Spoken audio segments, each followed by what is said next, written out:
Армистер мен бірге арфат. Бүгін біз ауылдық өмір жалғастыратын боламыз видеоларын. Бүгін біз менің және менің отбасымның эволюциясы туралы айтатын боламыз. Сонымен бүгін бастаймыз. Анашымнан бастайын. Ол мынау шетте тұрған. Мен анашым мынау қолымен тигізіп тұрған. Қасындағы мектебінің мұғалімдері. Және кеше оқып отырған комментарийлерді анасын жазыпты. Байғұс Оливер соңында бақытты болса екен депті. Бәрі алда әлі. Ал мынау менің 4 бауырым. Анау ортада тұрғаны Шерхан ағам. Оның қасында тұрған мен сағым жақта тұрған Ентай әпкем. Шерхан ағаның арғы жағындағы Тоғжан әпкем.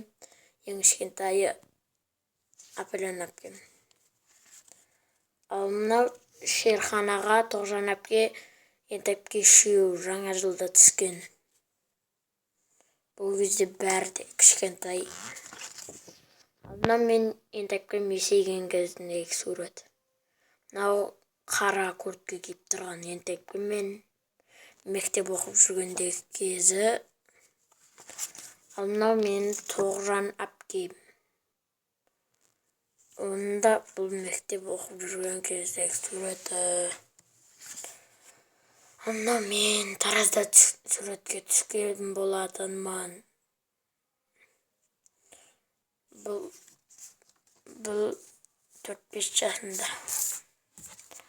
Ал мынау мен Бақытжан көкем жұмыс істеп жүргендегі кезі. Агроном болып жұмыс істеген ол. Ал мынау менің апам.